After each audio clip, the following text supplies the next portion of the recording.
Contact with enemy. Down. Enemy in sight.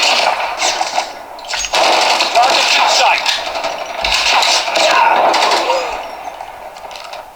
Enemy contact. Enemy down. Recon standing by. Repeat. Recon is standing by. Hunter-killer drone ready for deployment. Target UAV online.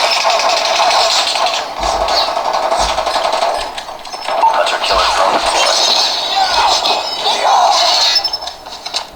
enemy in sight. Changing mag.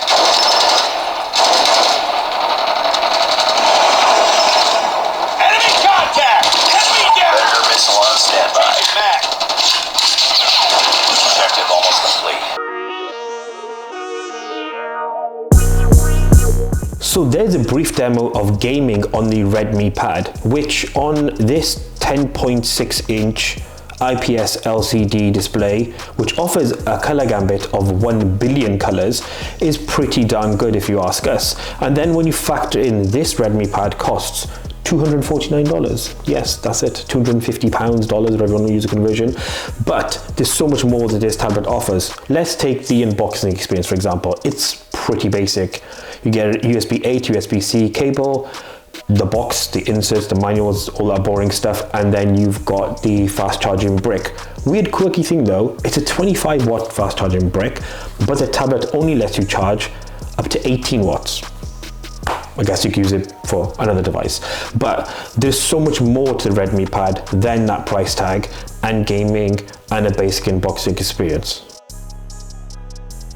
OS experience on the Redmi Pad is as you'd expect. It runs on Android. It's not the latest version of Android, so you get MIUI 13, which is one gen older, but on 14 now, and then Android 12, not Android 13. But software updates will fix those, I can guarantee that. However, there are some really cool, neat features as you'd expect from a large screen tablet. So you get 50/50 multi-window display, or you can go 33/67. So those are the only two options you get. However, you can also add in like a floating window. So if you've got your notes on your side and you've got your productivity on the other side, you can do that. So it's pretty cool. But the biggest selling point of this 10.6-inch tab and that $249 price tag is a 90 Hz refresh rate. Yes, 90 Hz for less than $250 is sick. And there are a few performance issues slightly running on that MediaTek Helio G9 processor, but overall the experience is super smooth. Sound and video experience on the Redmi Pad is as you'd expect for a tablet that costs less than $300.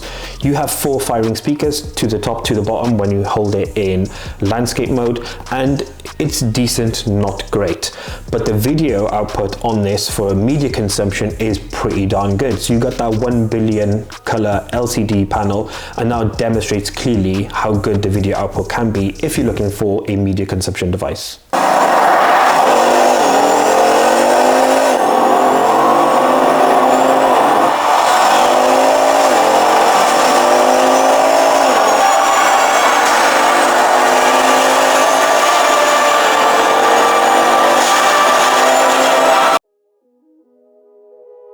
Camera performance, yeah, no one ever used a tablet to actually take serious photos, but we're going to cover it anyway. 8 megapixel on the front, 8 megapixel on the rear. The 8 megapixel on the front is actually an ultra wide, which is quite interesting. I guess it's pretty good for like your Zoom calls or just your normal calls. And then 8 megapixel on the rear is fairly basic. Both 1080p, both 30 frames per second. Both are very, very serviceable. So don't expect anything great here, but they are pretty serviceable. So before we wrap things up on the Redmi Pad, I want just to cover the specifications. So as we mentioned, 10.6-inch IPS LCD, 90 Hz, 1 billion color screen, 4 GB RAM, 120 GB storage, and yes, it does have an expandable memory card slot as well, up to 1 terabyte, I believe, 8,000 mAh battery, and then MediaTek Helio G99 processor. We did say G9 earlier, it's G99, and those are some really good specs for what is effectively a relatively small cost. And if you look at design aesthetics and feel, it's actually pretty well built. It looks really good. I really enjoy that rear camera housing. It's pretty cool.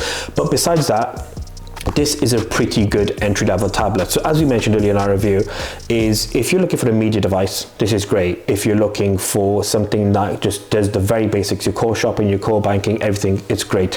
For $249, it's an absolute steal. So the Redmi Pad is actually pretty impressive and should give something like the Samsung Tab A 10-inch, I think we're on the A8 now, a relatively big run for its money. Thank you so much for watching, and until the next one, as always, we out.